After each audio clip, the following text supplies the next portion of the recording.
Hello everybody, Stuart from Riku here, and today I want to go over how you can use artificial intelligence and text-based AI models to help you with manipulating text and extracting keywords, key features, key numbers, key patterns from different texts.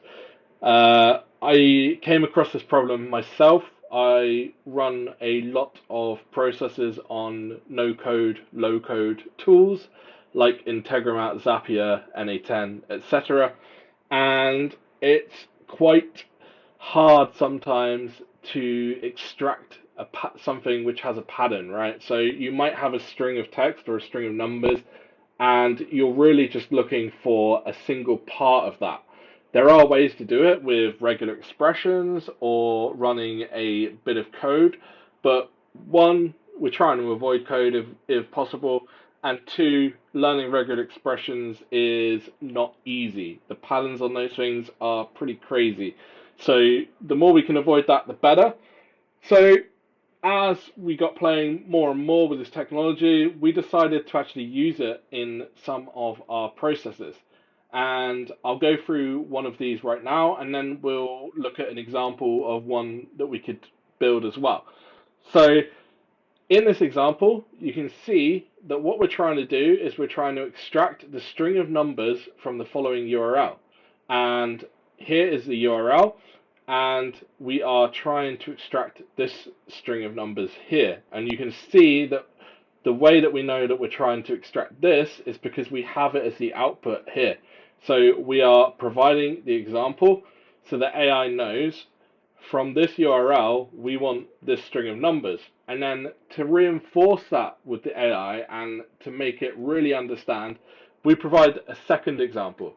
So we have the URL, we have the string, we have the same pattern, same 10 number pattern, even though it's different numbers. And then we have the output, so people can see this is what we want to get out of this. And, you know, being able to do this without using code or regular expressions is super nice, super easy, and you can apply this to a bunch of different scenarios. Now, what we could do is we could hit export code, we'd get the curl request, we'd be able to feed that into our own systems, do a HTTP request in Integromat, Zapier, NAN, or wherever, and feed the data in and get this out every single time. To showcase this right now, what I'm going to do is just add a third one to this pattern. So we hit URL, and then we need to add a URL. So we can come and we can copy this, we can put that in, we can delete this 10 numbers, and we can just add another 10 random numbers. So let's go 646, 746, 821, 2971. Okay, so we've got 10 numbers there. And then we use our stop sequence to partition the input and the output. We can leave that like that, and then we can run this. So we can hit generate, and you see we have this number appearing here, which is really great. That's awesome. And what we can see, one of the interesting things about this is settings, because usually we're wanting the AI to be creative, to come up with new ideas, to come up with new things that we might not have thought of when it's generating text for us. But with something like this, we don't want it to be creative. We want it to be factual. We want it to follow a pattern. So the way that you can do this is by turning the temperature right down. You see that we've got a temperature of 0.1 here. That means we don't want it to be creative, we just want it to be correct. And that's super important. You see that we keep the top P the same. We have the output tokens, because we're only after a very short string, we can just put this as a very short amount, which is enough to cover the tokens. One of the advantages that you could say of using AI21 for this model is because they only charge for output tokens, they don't take the prompt into account when they do their pricing.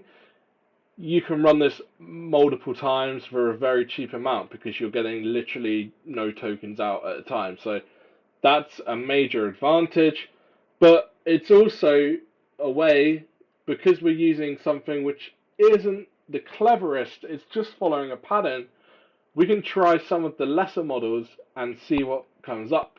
Like if we were to use GPT-J, which is, it's a 6 billion parameter model compared to this 7.5 billion one, we can do that. We can then delete this. We can run it again, and hopefully we'd get the same output. And we do. So that's perfect. We could come in, we could try even some of the open source models. We can see sort of which model would be possible to do this. We could go Neo 1.3. So we come down, we hit generate, we get it again.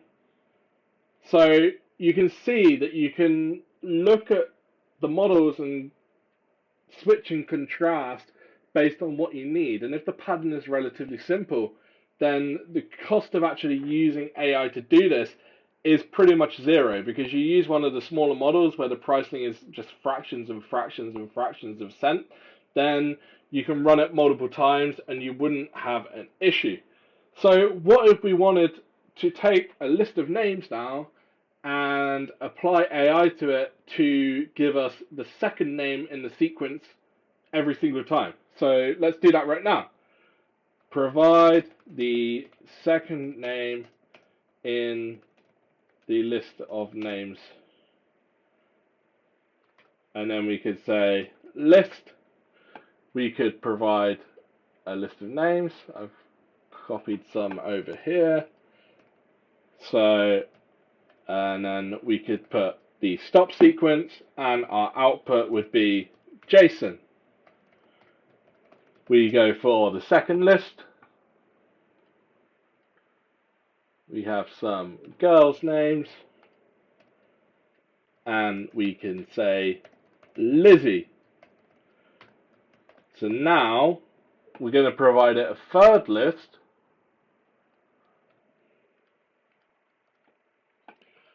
and we're going to hope that it knows this pattern. This is a smaller model, but it should be able to do the job still. So this settings should also be okay. We could probably even take the output tokens down on this to about 2 or 3, because each output token is about 4 characters. And we only want to get Todd out of this. So let's run it and see what we get. Todd. Perfect. And then if we were to use a different model, let's say we wanted to try this smaller model, Fairsec 125. We run this and it doesn't work. So we found a model that doesn't work, which is great. Because then we can say, okay, if we wanted to put this in production, we wouldn't want to use that model because it's not reliable. Whereas if we were to go for the bigger model, the 1.3 billion, we could hit generate. And again, it looks like Fairsec is not doing a good job of this. Let's try the GPT Neo, smaller one. We didn't get it out either. Let's go for this one that worked before, just to check that it's working again. And it works. So this is the model that we want to be using. Obviously, we could check it against Cohere, we could check it against any of the other ones, and that's really the beauty of Riku. You can try, test, analyze, try different things, get the best pricing, get the best stuff that you need to get the job done, because AI should be working for you and your business, and we're very passionate about making that happen. I hope this video has been helpful for you. I hope that if you have nightmares about regular expressions like I do, then using something like this to help you with your own automations will help you massively save time, save energy, and not stress out. So this is all possible on Riku.ai. We've put one of these extraction models in the community showcase for you to check out. You can edit it, you can build one like we've just done here. Yeah, sign up today if you haven't already. Riku.ai. Thank you.